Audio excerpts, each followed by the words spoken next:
सभी को नमस्कार। आप सबका वेलकम है ऑन माय यूट्यूब चैनल जिसका नाम है साहिल मलिक व्लॉग्स।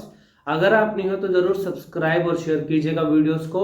आप लोग मुझे फेसबुक पर भी फॉलो कर सकते हैं, fly.sahil के नाम से आईडी है। सबसे पहले आप सबको हैप्पी न्यू ईयर। और मैं यही चाहूँगा जो भी मेरे सब्सक्राइबर्स हैं और जो नॉन सब्सक्राइबर्स हैं जो मेरे वीडियोज़ को रेगुलर देख रहे हैं, मैं यही चाहूँगा, मेरी यही दुआ रहेगी कि ईश्वर उन सब की स्पीकिंग को बहुत ज़्यादा इम्प्रूव करे और अपनी लाइफ में वो हमेशा आगे बढ़ते रहें। आज का सेशन रहेगा, हम वो कौन से फंडामेंटल हैं जिसको अप्लाई करके अपनी स्पीकिंग को रेगुलर वे में फ्लो के साथ क्लैरिटी को ले सकते हैं। मतलब अगर मैं स्टैमरिंग की बात भी करूं या स्टटरिंग की भी करूं या मिस आर्टिकुलेशन, अटकना, हकलाना, तुतलाना, तीनों केसेस में ये फंडामेंटल अप्लाई होता है। फंडामेंटल का मतलब क्या होता है? जो यूनिवर्सली ऑलरेडी रिसर्च्ड है और वो हर चीज पे अप्लाई हो जाता है जिस चीज की प्रॉब्लम है। फॉर एग्जाम्पल अगर मैं यहाँ पे अटकने की बात करूं, प्रॉब्लम क्यों हुई?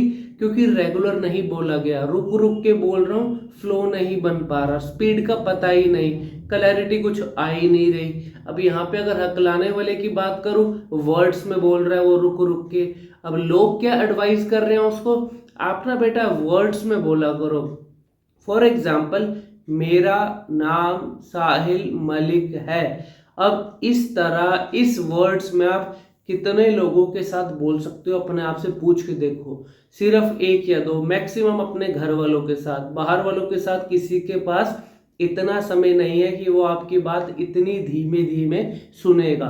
अब यहाँ इसके अंदर एक वीक पॉइंट ये है कि यहाँ फ्लो नहीं है। अगर इसी बात को मैं एक अलग वे के अंदर बोलूं विद फ्लो, मेरा नाम साहिल मलिक है। अब यहाँ फ्लो के साथ बोलने में किसी को पता ही नहीं कि मुझे क्या प्रॉब्लम है, सिर्फ मैंने कंट्रोल किया कुछ लेवल्स को जिसकी वजह से मेरा स्पीकिंग इंप्रूव हो गया। अब यही मिरेकल लोगों को मिल रहे हैं। मैं जब से वीडियोस बना रहा हूँ लोगों को बहुत ज़्यादा बेनिफिट हो चुका है और लोग इंप्रूव कर चुके हैं इन चीज़ों में।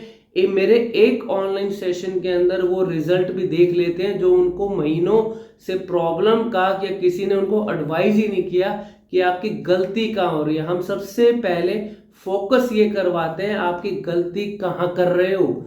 जब तक मुझे ये नहीं पता कि मैं गलती कहाँ कर रहा हूँ, मैं जितने मर्जी लोगों के सेशन ले लूँ, जितना मर्जी वर्कआउट कर लूँ, रिजल्ट कैसे मिलेगा? वो गलती दोबारा होगी जब तक मुझे ही नहीं पता लग रहा मैं गलती कहाँ कर रहा हूँ। जब ये क्लियर हो गया मेरी गलती यहाँ है, फिर माइंड सेटअप ये रहता है मुझे वो गलती नहीं करनी।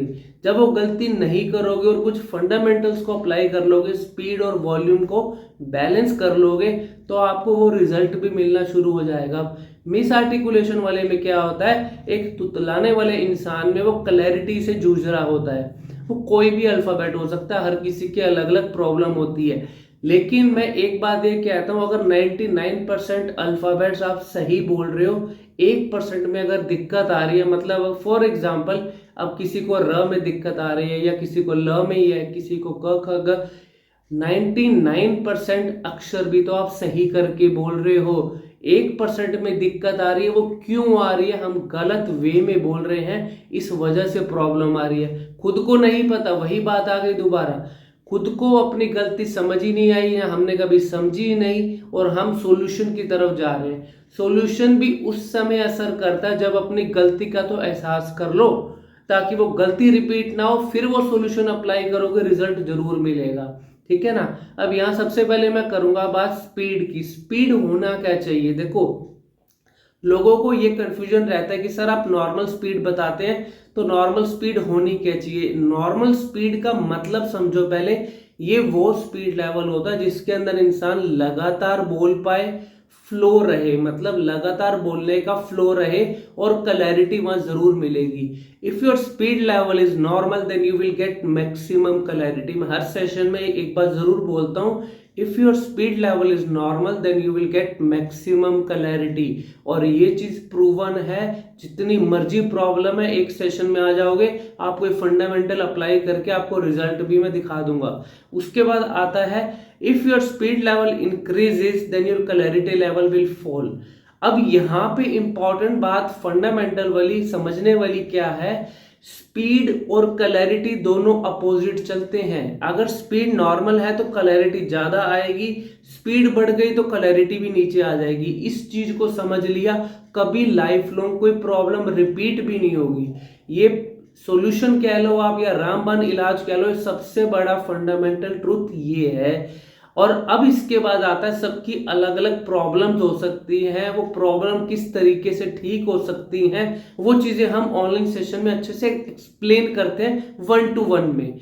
अब एक और मिथ लोगों के माइंड में आता है कि सर मेरी जीभ मोटी है या पतली है, किसने कौन सा है ऐसा मेरे को ये बता दो। जीभ नापने का कोई इंस्ट्रूमेंट बना रखा है कि जीभ मुझे पता लग जाए कि मेरी जीभ मोटी है या पतली है? कोई है मेजरमेंट इंस्ट्रूमेंट? नहीं है। सिर्फ एक साइकोलॉजिकल, तेरी जीभ ना मोटी है, क्या आपने उसका वजन करके देखा है क्या? ऐसा कुछ नहीं होता। अगर बाकी चीजें मैं बोल रहा हूं, अगर थोड़ी चीजें नहीं बोल पा रहा, वो गलत आदत की वजह से। फिर भी कोई चीज नहीं समझ में आ रही, वीडियो के कमेंट सेक्शन में लिखना। Happy to help you. God bless you.